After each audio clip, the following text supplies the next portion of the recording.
Le membre supérieur comporte 7 degrés de liberté de l'épaule jusqu'au poignet. Vous avez ici 3 degrés de liberté, l'extension, la flexion de l'épaule, la rotation externe et la rotation interne du bras, et l'abduction et l'adduction. Donc ce modèle parvient à l'aide de simples cartons à reproduire les 3 degrés de liberté. Au niveau du coude, vous avez essentiellement 1 degré de liberté, flexion et extension qui est bloqué pour ce qui concerne l'extension. Et puis ici ajoute un 3e degré de liberté qui n'est pas situé dans le poignet, mais qui est justement causé par l'existence de 2 os au niveau de l'avant-bras. Vous avez donc un os fixe qui est l'ulna, le cubitus, qui subit simplement la flexion-extension dans le coude, et vous avez un os mobile qui est le radius, vous voyez, qui tourne et qui vient se placer devant l'ulna. Alors, vous voyez que pour que ça puisse fonctionner, il faut aussi qu'il y ait la rotation normale au niveau de la radio-cubitale supérieure. Grâce à cette rotation supplémentaire sur l'axe de l'avant-bras, le poignet peut effectuer à la fois flexion, extension, adduction et abduction, et donc rotation longitudinale, pronation et supination. Et vous voyez que cette pronation-supination s'effectue grâce à la présence des 2 os de l'avant-bras. Alors en ce qui concerne la main, évidemment on peut retrouver sur ce petit modèle tout ce qui est expliqué dans le modèle plus grand que j'ai fait auparavant. Voici donc ce modèle.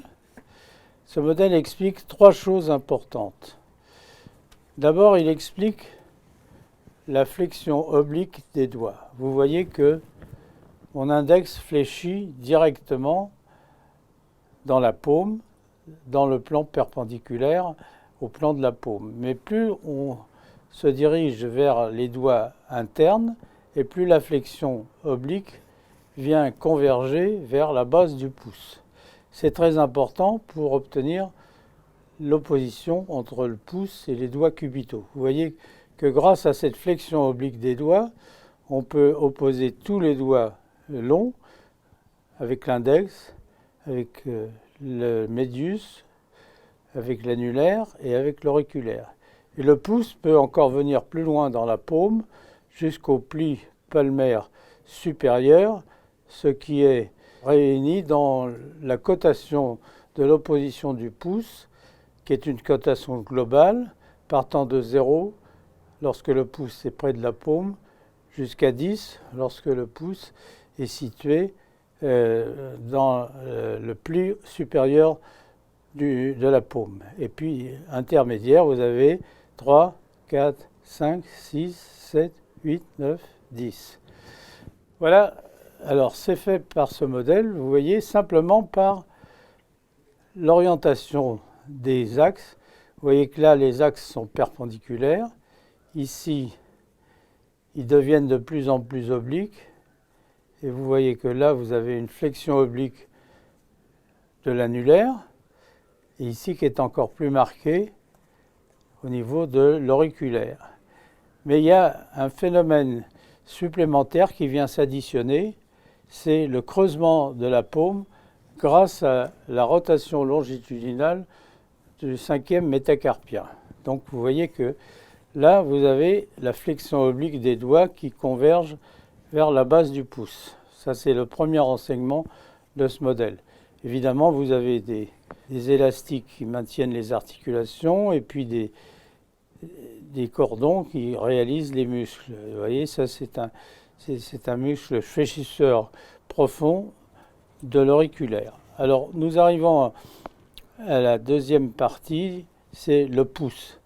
Et vous voyez que le pouce est situé en avant du plan de la paume et sur son bord radial, sur son bord externe. Le pouce comporte une, deux et trois articulations.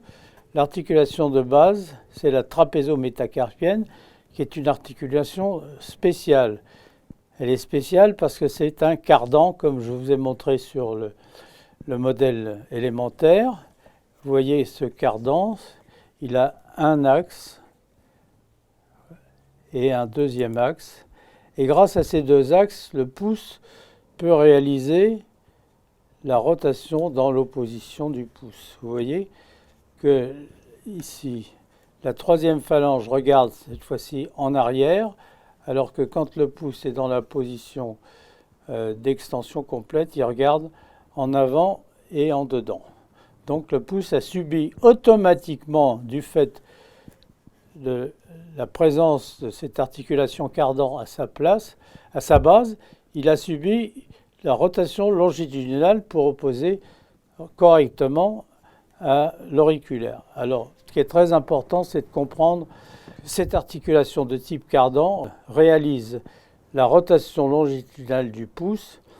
Et contrairement à toutes les prothèses qui sont faites jusqu'à maintenant pour cette articulation, sauf la mienne, c'est une articulation prothétique à 3 axes et à 3 degrés de liberté qui sont posés à la base du pouce. Donc les articulations de la hanche qui sont posées à la base du pouce, ça fait 1 degré de liberté inutile parce que la rotation se fait automatiquement du fait qu'il s'agit d'un cardan. Voilà. Bon, ça c'est pour le membre supérieur. Alors ceci est un modèle de main qui est fait à partir des dessins qui sont dans le volume numéro 1. Alors vous avez toutes les pièces, vous avez la pièce qui est nécessaire pour faire le socle. Alors vous avez une pièce principale qui est la main, et vous voyez la main, elle présente ici la base de l'articulation trapézo-métacarpienne. Alors, elle se replie comme ça, et là, vous avez un assemblage qui se fait ici avec une agrafe. Alors après vient se poser l'articulation de la base du pouce avec ces deux axes perpendiculaires à angle droit, et vous voyez le fonctionnement du cardan. Vous voyez là, le pouce regarde en avant et en dedans, et là, quand on fait tourner le cardan, la pulpe du pouce regarde en arrière et en dedans. Il y a donc une rotation longitudinale exactement comme dans le mouvement normal du pouce. Alors tout ça, ça se... Voilà. Et après, il suffit d'habiller avec des élastiques pour tenir les articulations et d'installer aussi les muscles avec des petits passants qu'on fait ici.